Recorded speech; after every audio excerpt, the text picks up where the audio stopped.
Namaste, greetings and blessings, and welcome to the Center for Spiritually Integrated Arts. This is our Sunday message, and I am Reverend Dr. Raymont Anderson, the founder and spiritual director of this center. And I invite you to watch not only this Sunday message, but any of our archived messages. I invite you to join any classes or events that we have going on. I invite you to reach out and email if you have any questions. Questions about this community, questions about me, questions about what we do, or questions about this science of mind and spirit, liberation theology that we practice and teach.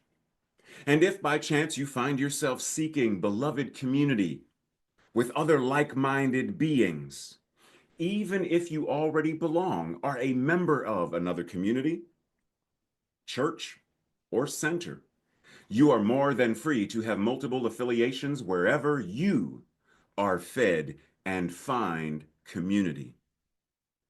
You are invited. And lastly, feel free to click like, subscribe, and share this or any other message or announcements with others in your circle. And with that, much appreciation, love, and blessings. Enjoy the message.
Namaste and greetings.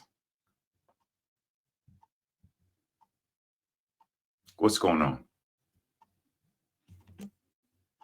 How's everything going? Are you loving the unlikable? What's your opinion on that? What are the facts? What's the truth? Well, that's exactly what we will be discussing today.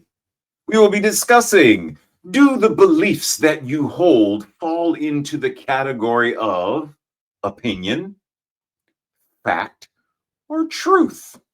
And which ones are which? Because we have them all, technically. Just put that out there straight up front. Technically, we have them all. When you hold a belief that is revealed to you at some point that it's false, it's a false opinion, it's a debunked fact, how open and willing are you to change that belief? I mean, I know some 75-year-olds who still say the tooth fairy is real.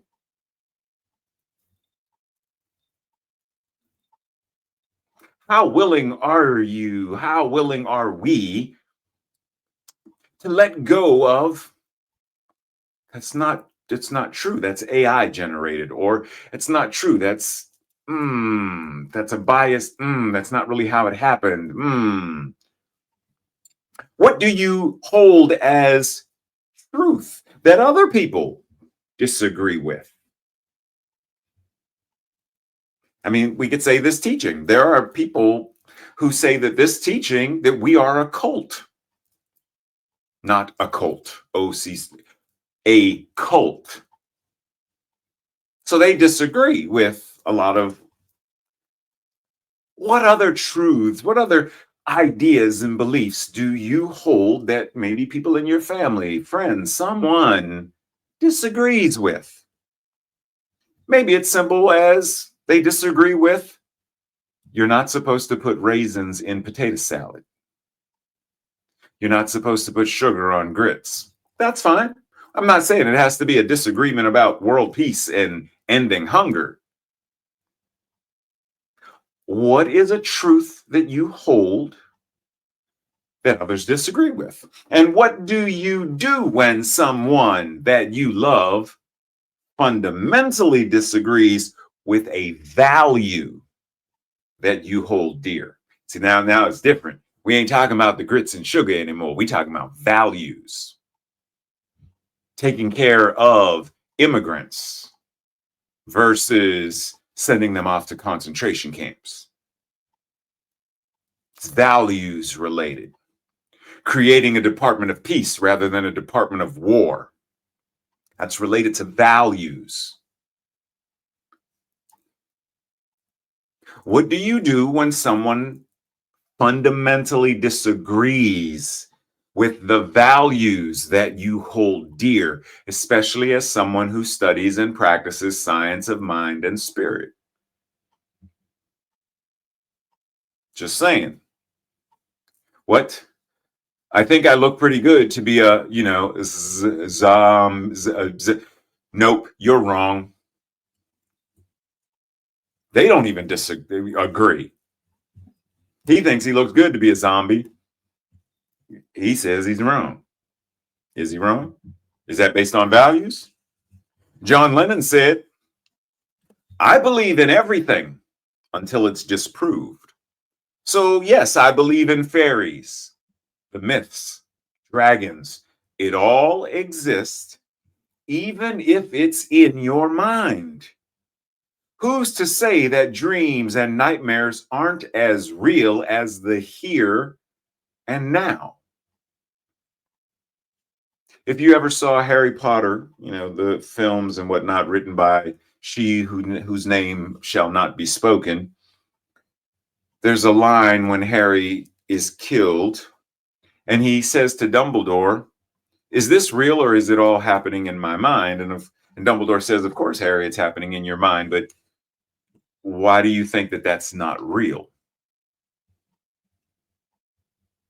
In the Marvel Cinematic Universe, one of the things that they spoke about in the multiverse with Doctor Strange was when we're dreaming, what we're actually doing is seeing another version of ourselves in another one of the multiversal experiences. So when I have a dream that I'm a clown, Tracy, stop. When I have a dream that I'm a clown and work for Ringling Brothers and Barnum and Bailey, that's actually a version of me that actually exists somewhere in the grand scope of infinite realities. Now, I'm just throwing this out there to say, as John Lennon says, who's to say that the dreams and the nightmares that we have aren't as real as right here and right now? Just saying.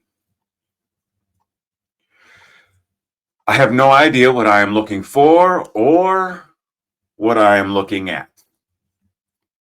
I know you said that last week. You said what now? What am I supposed to do? Well, start by thinking outside of the box. How do I think outside of the box? Well, do you know what Uncle Walt would say? Uncle Walt? You mean Walt Disney? Yes. Do you know what Uncle Walt would say? He would say, box. What box? In other words, why allow yourself to be limited by the confines of even having the idea of box? Because there is no box. The same thing the little bald boy told Neo when trying to bend the spoon. The thing is, you cannot bend the spoon. That is impossible. What you do is bend your mind, and then the spoon will bend. There is no box. There is no spoon. If you want something you never had, you have to do something you've never done. What is something that you've never had that you want? And what is the thing you have to do to manifest it? For example, we've never had a world that truly worked for all. In order to do so, then we have to do something that we've never done before. Breathe.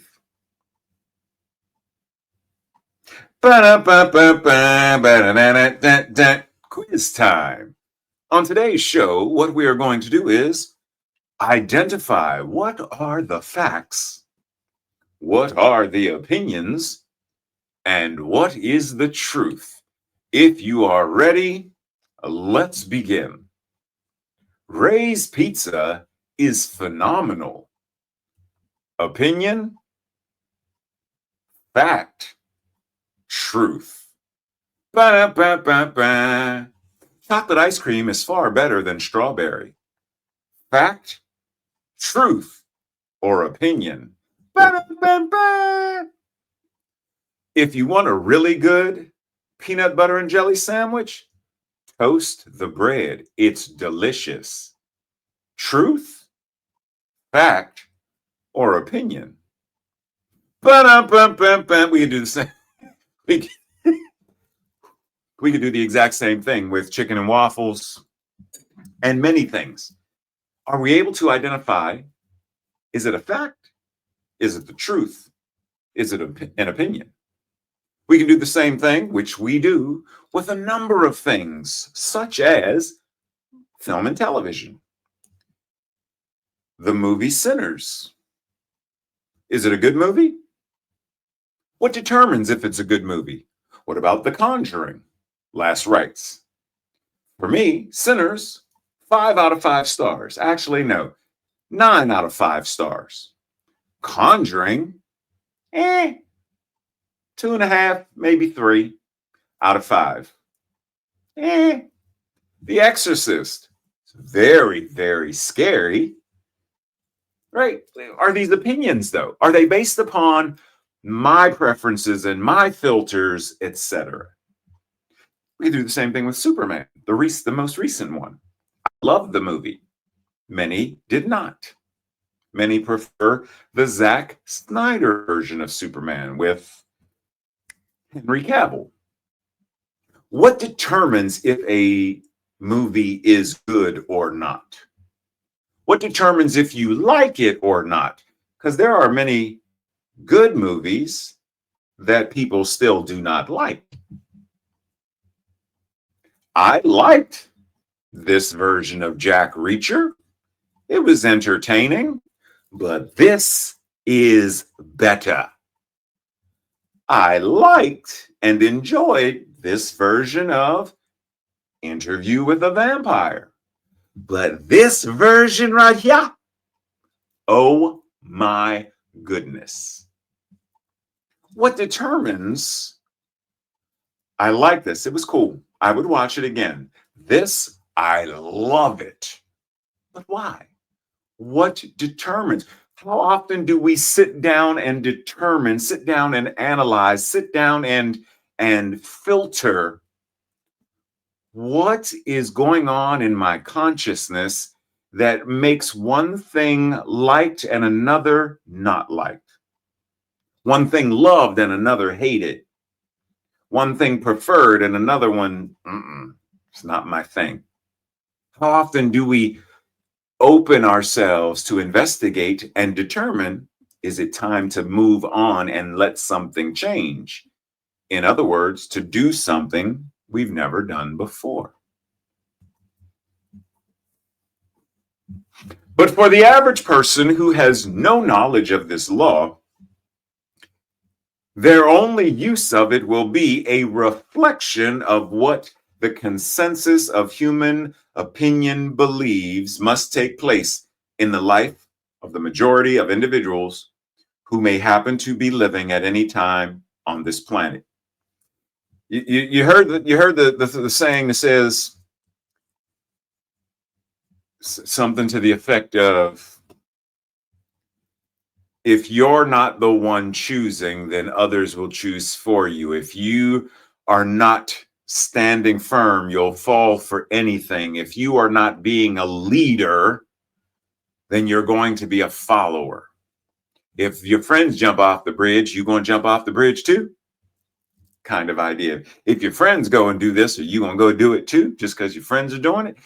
The average person who has no knowledge of the law, they are going to continue to operate based upon the collective consciousness until such time as they say, I need to do something else.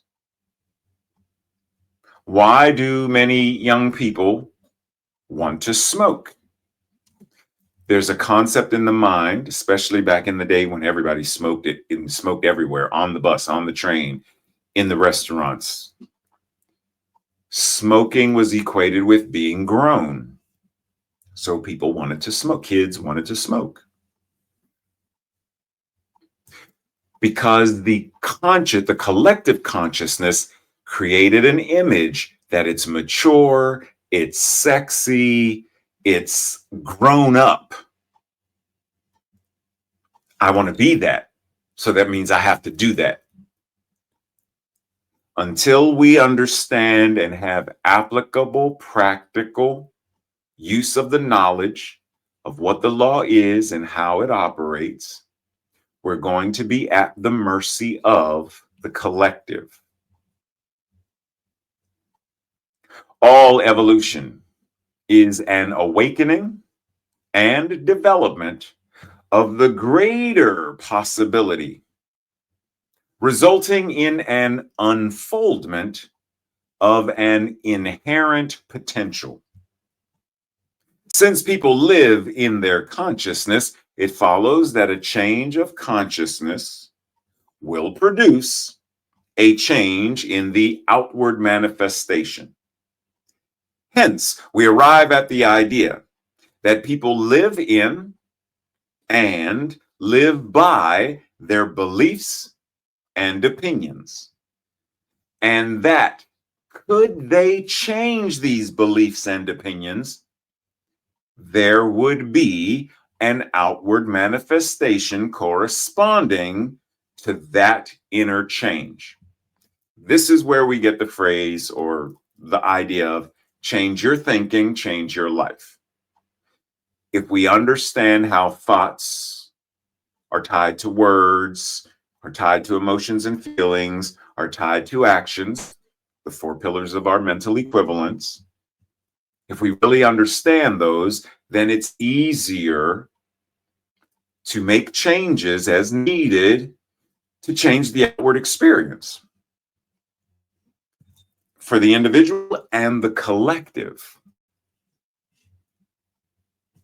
All evolution is an awakening and development of. All evolution is. So, are we willing to do the work, to step into that space and change what needs to be changed? For example, are we aware of our opinions? Do we even know what an opinion is? An opinion, a view or judgment formed about something that is not necessarily based on fact or knowledge.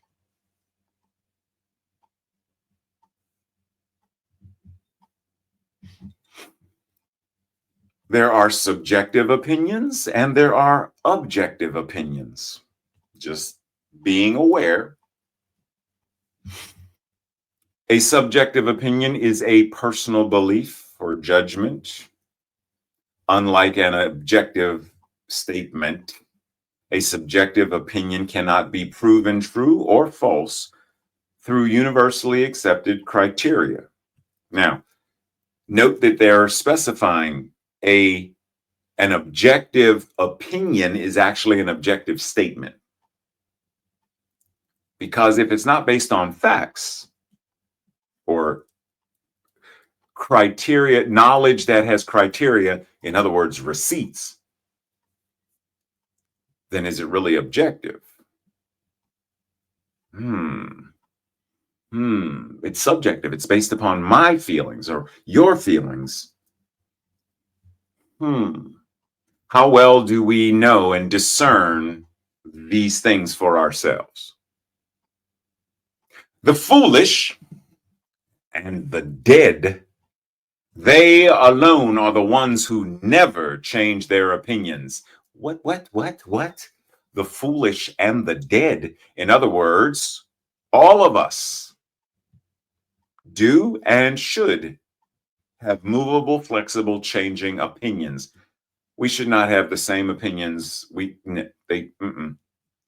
Nope. Just like you can't step in the same river twice, we should not have the same opinions day in and day out. We shouldn't. Let us take a moment of silence as the minister, what?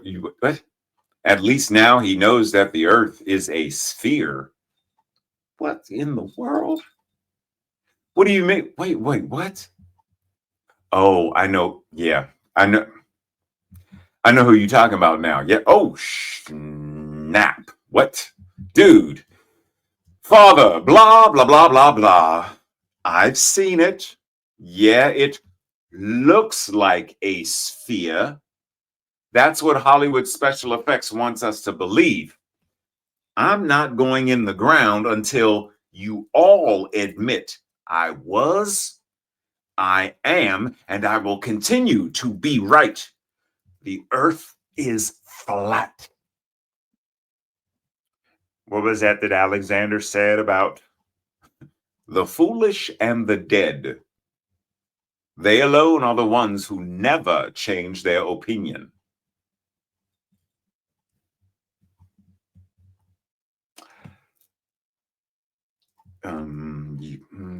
Okay, never mind. Religious science is an educational as well as a religious movement. Is it not fascinating that Many people within our movement say that we are not religious or they are not religious, but the found and endeavors to coordinate the findings of science, religion, and philosophy to find a common ground upon which true philosophic conclusions, spiritual intuitions, and mystic revelations may agree with the cold facts of science, thus producing fundamental conclusions, the denial of which is not conceivable to a rational mind. It goes without saying that such conclusions cannot contradict each other. No system of thought can stand which denies human experiences. No religion can remain vital which separates humanity from divinity, nor can any science which denies the spontaneous appearance of volition and, and will in the universe maintain its position.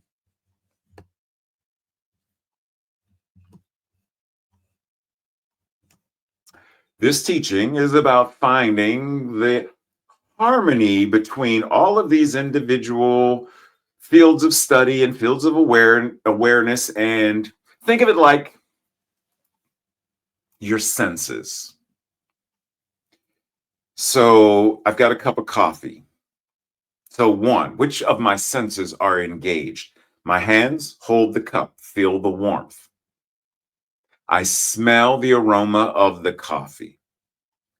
I see it as I stir it, and I see, maybe I made a little frothy bunny or something on top of it, and I see it.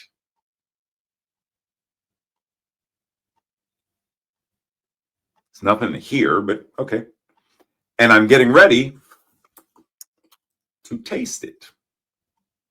So think about it that way. How are we engaging the various senses of religion and science and psychology and philosophy for an entire holistic experience of this thing called science of mind and spirit? So rather than saying, poo-poo, no, we don't do that, or poo-poo, no, we don't do that, what does it mean to be open at the top and open at the bottom and be present to? Just like I can go into a restaurant and someone next to me, they ordered the mushroom and bacon something sandwich. I see it, I smell it, and that's good enough for me. I don't want to taste it and everything else. Even though I hear them smacking, I hear them, okay, cool. I can receive the information and know that there is nothing other than that for me. I need not ingest it. That's no different than anything else. I can understand Christian nationalism and know that it's not for me.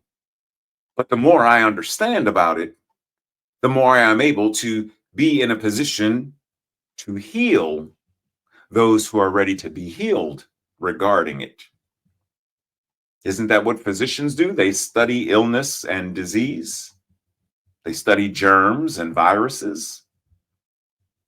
So, how are we invited to take in the full expansiveness of art and music and dance, all of the creativity related expressions and all of the philosophical and mystical and magical, and find that space that harmonizes with Science of Mind and Spirit 4.0,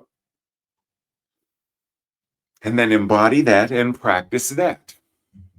That's the invitation that Holmes is basically getting to. The reason that we term the use of creative thought a science is the fact that it can be taught. It can be learned. It can be consciously applied with a certainty of definite and repeatable results. This is what we mean when we say there is a science of mind. Now, I'm going to say something that's a little controversial. Are you ready? That piece about certainty of definite and repeatable results depends on what we think that means and what we make that mean. Because if we are taking that to mean that if person A says a spiritual mind treatment or whatever their practice is to receive money, since that's one of the things a lot of people want, that if I do the same thing, I will also receive money. That if someone prayed for healing and that their mom or dad not die, and they didn't, then I should be able to do the same thing and my mom and dad not die. It doesn't mean that. It's not certain and definite in terms of being repeatable in that way. What this is letting us know is if we do the practice, there is certainty of a definite experience as a result, and that's repeatable, right? For example, if you play the piano, play a piece of music, is it the exact same every time? We'll say Beethoven's Fifth Symphony, and you play it on Monday. Suppose you play it on Tuesday. Is it the exact same? No. There are various nuances. One note was held just a millisecond longer or shorter or something, because we are not machines and do not replicate we're not AI, right? We're not going to replicate we're not silk screens that where it's like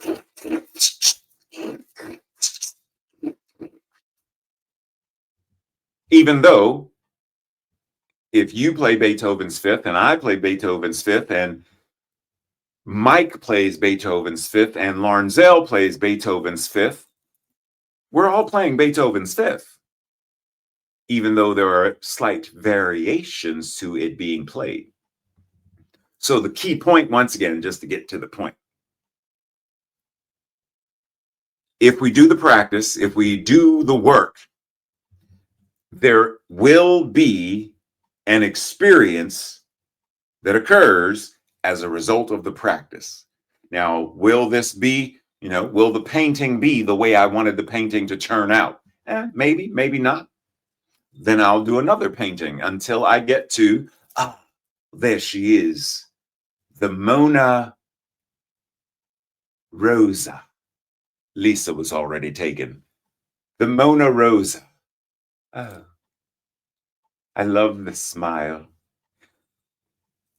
I'm going to keep on doing until I get to the painting that I'm going to keep on writing until I get this paragraph in my book to say what I wanted to say. I'm going to keep on doing a spiritual mind treatment until I get the experience that I desire to get. So it's important that we get really clear on this idea, because a lot of people use this concept and beat themselves up for not being able to repeat the results that they think they should be able to get. Facts, a thing that is known or proved to be true. Subjective facts, objective facts. Subjective facts are statements of opinion, belief, or personal perspective that cannot necessarily be proven true or false, but they are true for you. They are factual for you. Unlike objective facts, which are based on verifiable evidence, and they apply to everyone. Subjective facts are unique to individual experiences and feelings. I'm happy today. Is that a fact? Can I verifiably prove it? What is the evidence that says that is in fact what I feel? Now you can, he's laughing, he's smiling, but what if that's a mask? What if I'm acting like that because I don't want you to know how I feel? A lot of functional depression is good at faking it. Trust me, I know. So how do I prove love? How do I prove this is what I feel? It's a fact that this is what I feel. It's a fact that that's what I'm thinking. I can't prove that. I can't prove I was just thinking about Black Panther or Doctor Strange. Subjective facts versus objective facts. The world is round. Objective fact, it can be proven. There is enough research and what it can be proven. Some people still choose not to believe it, but that's neither here nor there. Once again, being able to discern an objective fact versus a subjective fact. How well do I know these things? Facts do not cease to exist simply because someone chooses to ignore them. The earth is round and does not become flat simply because someone believes that it's flat. It is what it is. When these two people square off and look at the fact is there is something, a shape on the floor, on the ground. That is a fact. If it's a 6 or a 9, well, that's a subjective fact. To you, it looks like a 6. To you, it's perceived as a 9. But yes, we see how you derived at that because the fact is, objectively, you are both looking at what's on the ground in front of you and you are interpreting it subjectively, etc.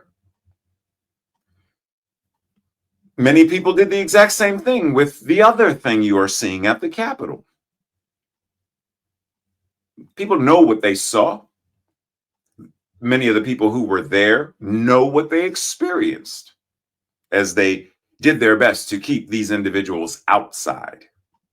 So I'm speaking specifically of like the Capitol Police. They know what they experienced, and yet there are those who say that it wasn't what they experienced. Facts do not cease to exist simply because someone chooses to ignore them. Breathe.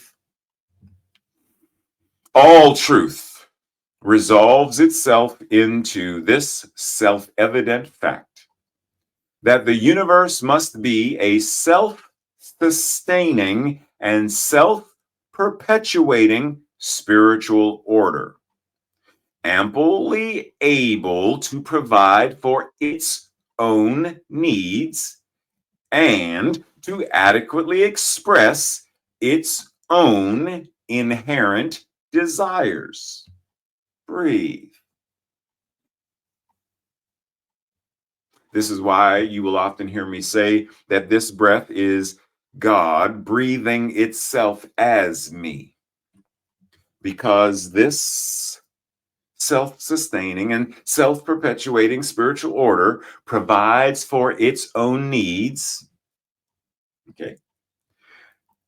Each person is some part of this universe. Why then is the person limited unless it be that this person has contradicted the fundamental principle of self-existence and in ignorance of their true nature repudiated the greater claim which they might have made upon the universe?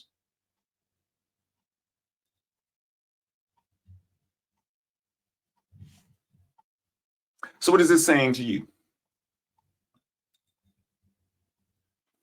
We are unlimited beings, and if we embody and step into the greater awareness of our limitless nature, There is so much more healing and evolutionary that we will have access to, because that which the universe is takes care of itself. And so when we step into that space, individually and collectively, the greater claim can actually be experienced, a world that works for all. It is a reduction of the inner mind. Sorry, I said reduction. Woo! Rewind. It is a re-education of the inner mind through understanding that produces the cure. We must re-educate. Change your thinking, we must re-educate. By the renewing of your mind, be thou changed. When we re-educate the mind, we produce the cure. It is seeing, recognizing, and accepting the truth about our being that heals. Are we seeing? Are we recognizing? And are we accepting the truth of our being? Most of the time, we're not.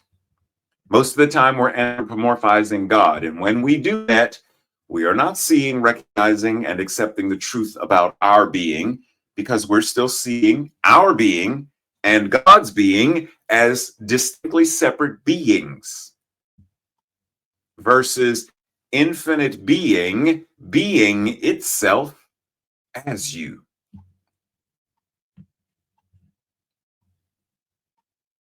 It's a very different energy. So what about the truth? What's the truth? The quality or state of being, accurate, factual, valid, genuine, or honest.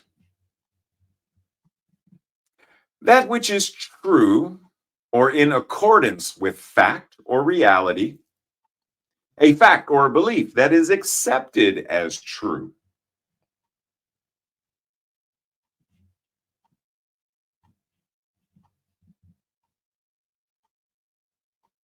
Are there objective facts and subjective or facts? Truth, objective truth, and subjective truth is what that should say. Well, subjective truth is a truth based upon an individual's personal perspectives, feelings, beliefs, and experiences, rather than objective facts that are universally accepted, right? Same kind of thing we said about facts earlier. So, can you think of it for yourself? Can you think of a subjective truth? True for you, but may not be true for everybody else. It's based on your personal perspectives, your feelings, your beliefs, your experiences. Is it true that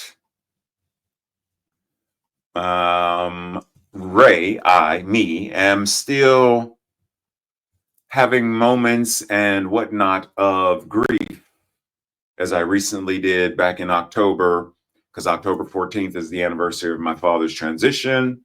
September 29th is his birthday. So that period between September 29th and October 14th hadn't bothered me for a couple of years, but this year was different.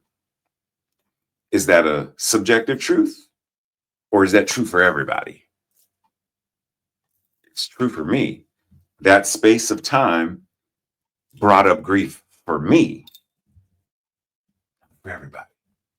An objective truth, gravity affects us all. If I open my fingers, the ink pen is not going to go up. It's going to go down. That's an objective truth based on science. How well, once again, are we able to discern between subjective truth and objective truth? Because the Truth be told, this is one of the reasons why so many people get involved in wars and fights, because they do not know the difference between opinions, facts, and the truth, subjectively or objectively. Jealousy and things, it's based upon people who do not know how to discern the difference and are not emotionally intelligent enough to do what they need to do. So, when we re-educate our minds, we enter into a space of greater capacity to be able to navigate this thing called life.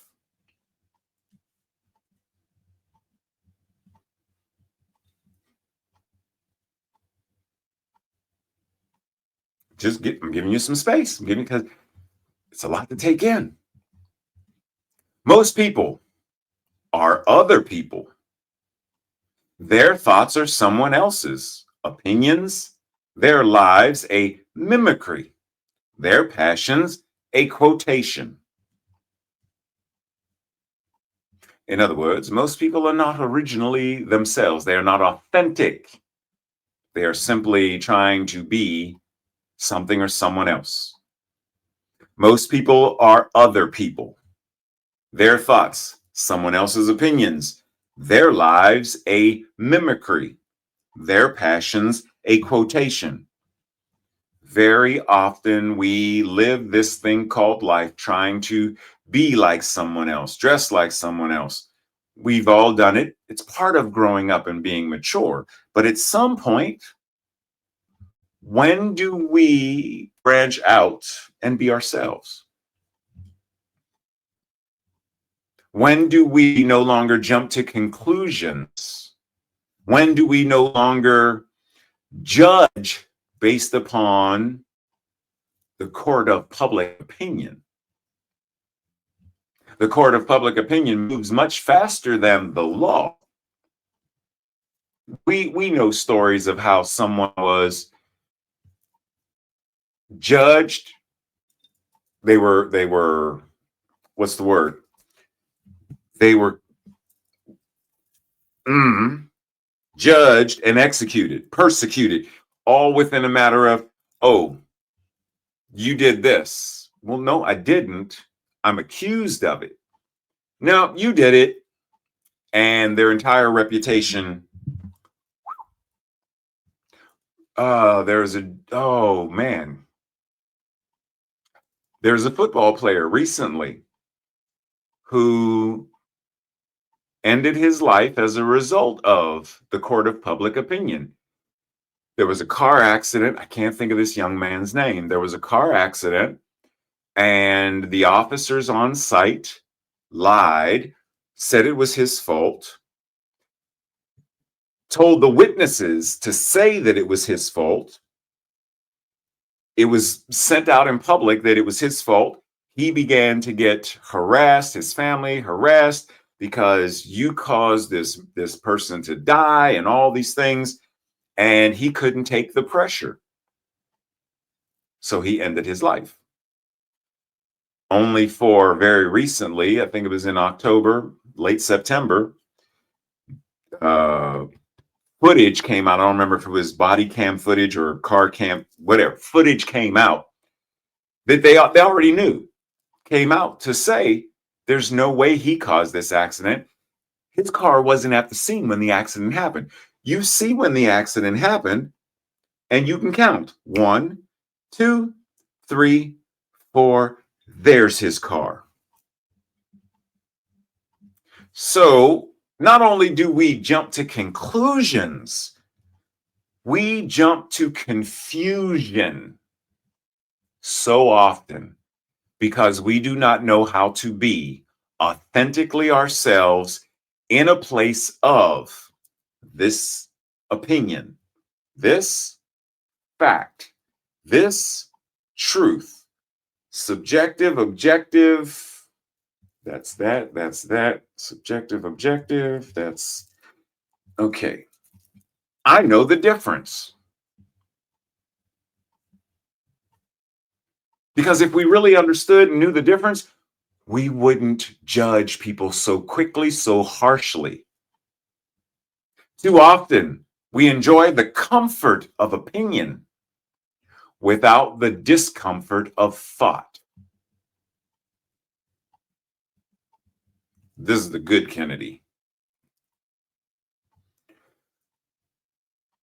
Step into the space of discomfort and challenge the thinking. Re-educate the mind. Renew the mind. Especially because fear is a natural reaction to moving closer to the truth. And so we avoid the truth because, but why? Because the truth, the thing that will set us free, often scares us because we are taught not to be free. We are taught to bury our heads in the sand, avoid. And one of the things that comes up regarding this is ADD. And no, I'm not talking about attention deficit disorder. I'm talking about avoid, deny, distract. Avoid the truth, deny, and then distract from it. Change the subject. This is also why PTSD shows up. And no, I'm not talking about post-traumatic stress disorder. I'm talking about pretend. Talk in circles. Silence the subject and distance yourself from the subject. These are the best ways to avoid dealing with the truth, the whole truth, and nothing but the truth. So help you God. Pretend like you didn't hear the question. Talk in circles. But if he said he didn't say it, then he couldn't have said what he didn't say if he didn't say it. What? If he said he didn't say it, and he couldn't have said what he didn't say if he didn't said it on Monday. Never mind, I don't even want to talk to you now. I feel like I need to take a bath. What in the world? These are the antithesis of being in a space of what the truth is so the truth can set us free. If you don't want a man unhappy politically, don't give him two sides to a question to worry him. Give him one. Better yet, give him none. Let him forget that there is such a thing as war.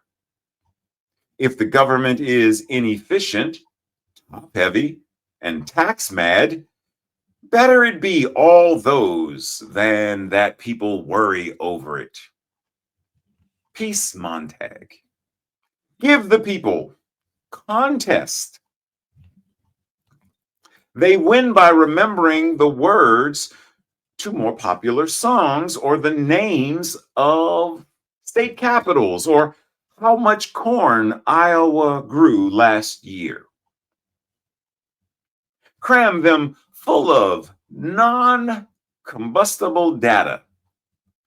Chock them so damned full of facts, they feel stuffed, but absolutely brilliant with information. Then they'll feel their thinking. They'll get a sense of motion without moving, and they'll be happy because facts of that sort don't change. Ray Bradbury is in essence saying, if you invite people into a state of cognitive dissonance, if you give them an opiate of consciousness to lull them into thinking that they're actually critically thinking, then they won't think at all. And those that do not think are easily moved, easily swayed, easily controlled. Breathe. So on your screen, you see a variety of different women doing a variety of different things. The chemist studies chemistry, studies chemicals, what they are, their properties, how they respond and react. The geologist studies geology, rocks and formations of. The forensic scientist studies forensics, all of the things regarding fingerprints and DNA and evidence. The botanist studies botany to be able to differentiate and say this plant that they call a weed is actually such and such, such and such. And it is used for, and this is how it benefits the ecosystem. Each of these ists, chemist, geologist, forensic scientist, and botanist, study their respective sciences. What do we study? As religious scientists, what are we studying? These women are practicing something. What does it look like to practice chemistry, botany? What does it look like to practice religious science? I'm going to leave it at that. Sit down before fact as a little child. Be prepared to give up every preconceived notion. Follow humbly whenever and whatever abysses nature leads. Wherever and to whatever abysses nature leads, or you shall learn nothing.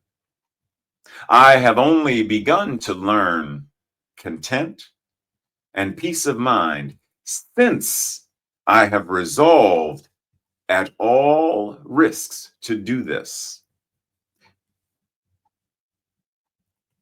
As a little child, be prepared to give up a preconceived notion or idea by being open at the top, being willing to receive,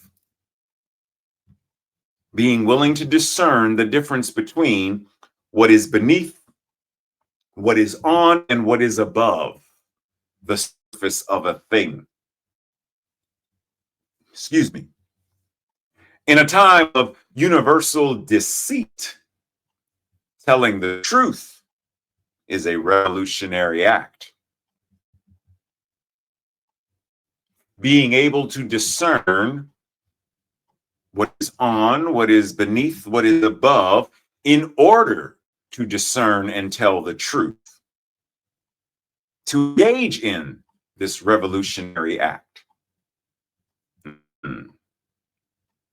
In our ignorance of the truth, we have misused the highest power we possess. And so great is this power, so complete is our freedom in it, so absolute the domain of law through it, that the misuse of this power has brought upon us the very conditions from which we suffer. And so we suffer, not because suffering is imposed upon us, but because we are ignorant of our true nature.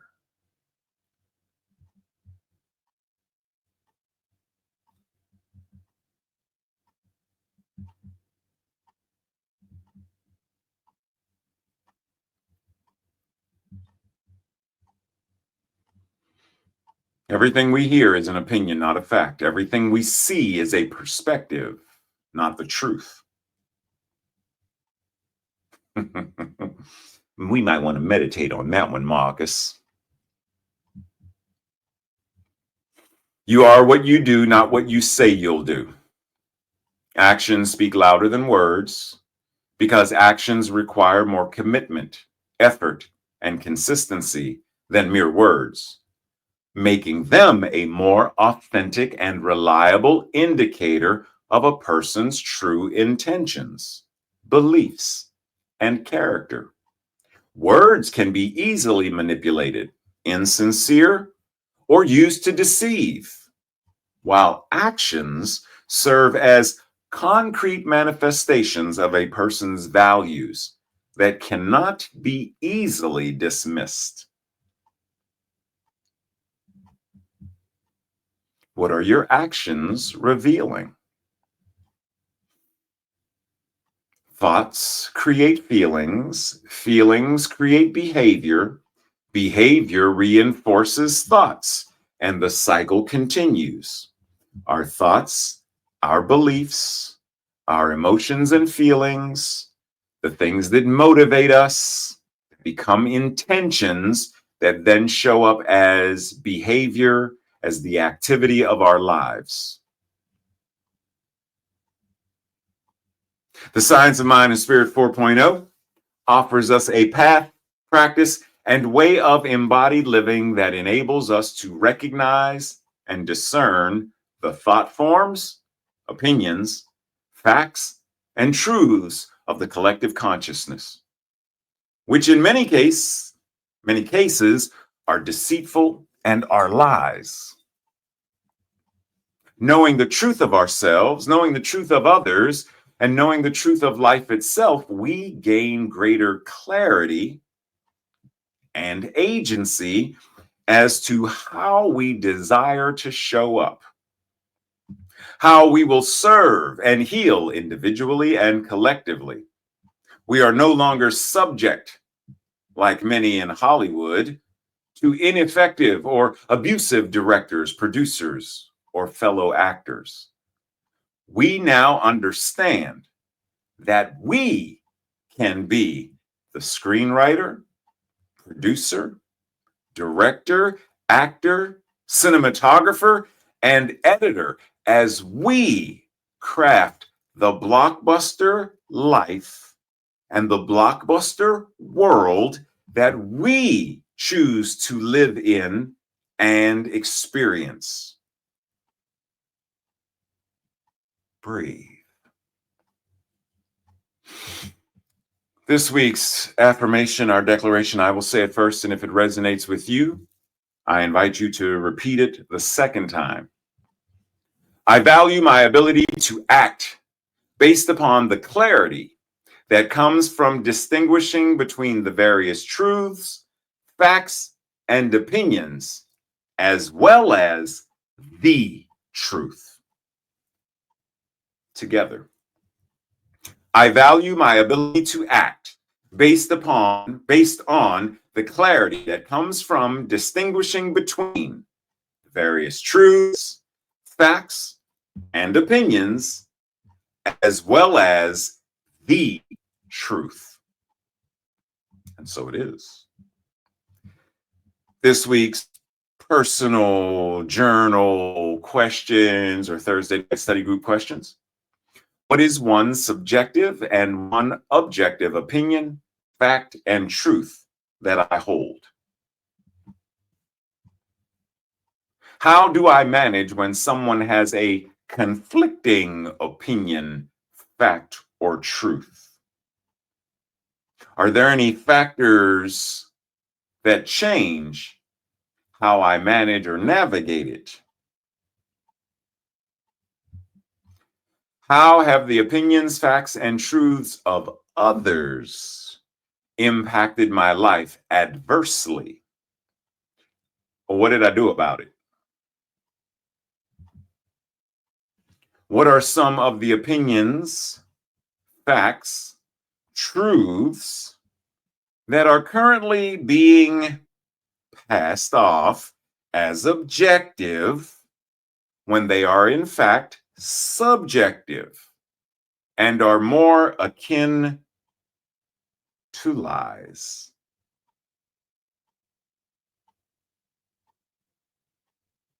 Okay. How do my opinions, facts, and truths shape my behaviors? 3 examples are: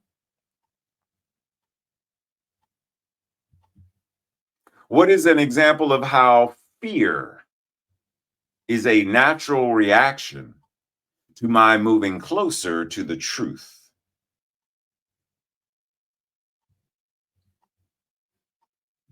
And this week's the practice. Are you ready for this? You have the opportunity to discuss the following quote by Robert Jones Jr., which is often attributed to James Baldwin. We can disagree and still love each other unless your disagreement is rooted in my oppression and denial of my humanity and my right to exist. Discuss it. What's it mean for you?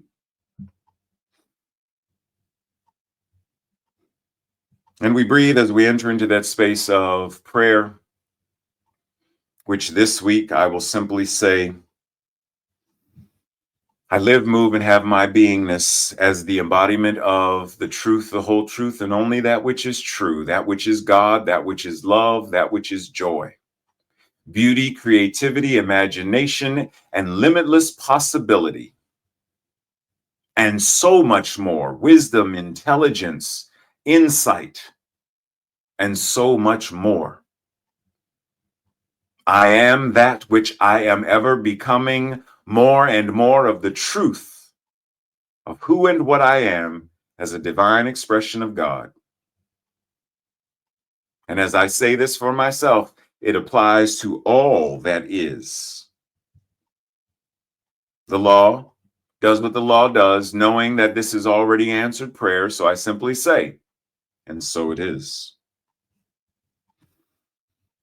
And so it is. Namaste, blessings. Ooh, we getting close. It's going to be a Thanksgiving pretty soon. Blessings and gratitude to you. See you sometime during the week, or same bat time, same bat channel next Sunday. Love and appreciate you.